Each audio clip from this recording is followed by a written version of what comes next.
देने के लिए।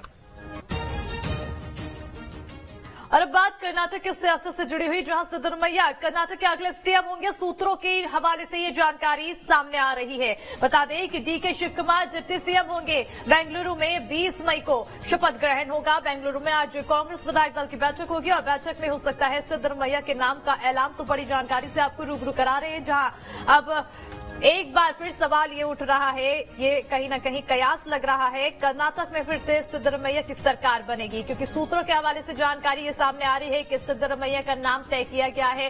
रेस में डीके शिव कुमार और सिद्धरमैया थे और ऐसे में सिद्धरमैया पहली पसंद बने हैं, यानी कि अब एक बार फिर से सिद्धरमैया की सरकार हो सकती है। सूत्रों के हवाले से जानकारी। तो वहीं DK Shiv Kumar deputy CM होंगे। कर्नाटक में प्रचंड जीत के बाद कांग्रेस ने आखिरकार सीएम का नाम तय कर ही लिया। सूत्रों की माने तो कांग्रेस इस बार भी सिद्धरमैया को ही कर्नाटक की कमान सौंपने जा रही है।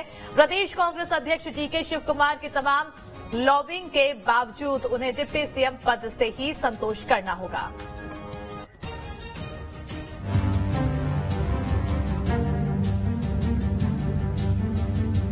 कई दिनों की मैराथन बैठकों, सौदेबाजियों और मुलाकातों के बाद कांग्रेस ने वही किया जिसकी अटकलें शुरू से लगाई जा रही हैं। बताया जा रहा है कि कांग्रेस आलाकमान सिद्धरमैया को ही एक बार फिर कर्नाटक का सीएम बनाने को राजी है। कांग्रेस नेता अभी इसकी पुष्टि नहीं कर रहे हैं, लेकिन सिद्धरमैया के नाम का ऐलान आज हो सकता है।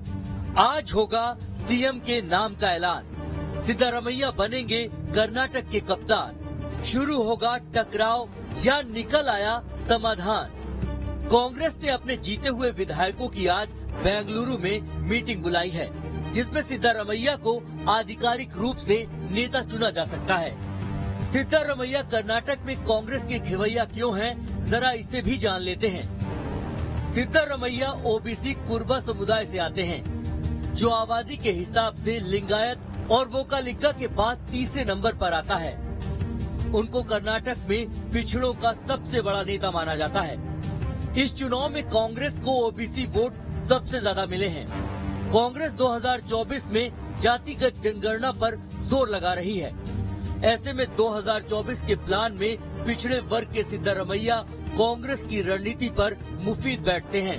कर्नाटक में चुनाव प्रचार के दौरान उन्हें सबसे ज्यादा लोकप्रिय नेता बताया गया था और कांग्रेस के सबसे ज्यादा विधायकों का उन्हें समर्थन हासिल है। जैसे ही आलाकमान के चिराग से सिद्धरमैया का नाम बाहर आया, दिल्ली से लेकर बेंगलुरु तक उनके समर्थकों में खुशी की लहर दौड़ गई और जश्न शुरू हो गया। कंतीरवा स्टेडियम में आप देख सकते बहुत बड़ा स्टेडियम है यहाँ पर। इसका मतलब है कि ग्रैंड सेलिब्रेशन की तैयारी कांग्रेस कर रही है यहाँ पर, क्योंकि जिस तरह से उन्होंने चुनाव जीता है, 135 सीटें उन्हें मिली और वो इस चुनाव का जो है फायदा उठाना चाहते हैं। आने वाले जो चुनाव है कई प्रदेशों में और उसके साथ साथ जो है अगले साल लोकसभा चुनाव होने वाला है, तो उसको ध्यान में रखते हुए एक ग्रैंड सेलिब्रेशन यहाँ पर की जाएगी। ऐसे में सवाल उठता है कि इतने दिनों की उठापटक और तमाम मेल मुलाकातों के बाद कांग्रेस के प्रदेश अध्यक्ष डीके शिव कुमार को आखिर क्या मिला। बताया जा रहा है कि कर्नाटक में भी कांग्रेस छत्तीसगढ़ और राजस्थान वाला फॉर्मूला लेकर आई है, यानी सरकार सिद्धरमैया चलाएंगे तो पार्टी चलाने की जिम्मेदारी डीके शिव कुमार के पास रहेगी। सूत्रों के मुताबिक उन्हें डिप्टी सीएम बनाया जाएगा और उनको मनपसंद मंत्रालय भी सौंपे जाएंगे। अब आपको बताते हैं कि सिद्धरमैया क्यों शिव कुमार पर भारी पड़े। सिद्धरमैया की साफ सुथरी छवि है।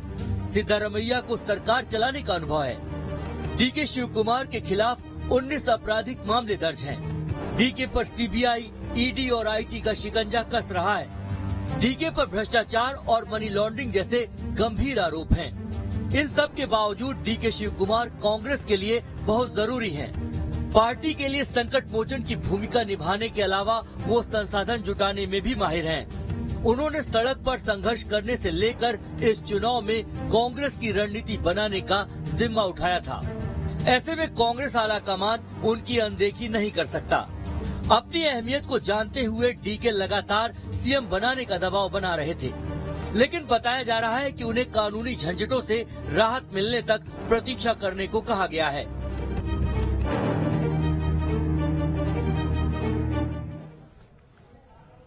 यदि आप अपनी बढ़ी हुई शुगर को कंट्रोल करने के लिए रोजाना आर्टिफिशियल शुगर का इस्तेमाल करते हैं तो आपको सावधान रहने की जरूरत है। नौजवान अगर अपने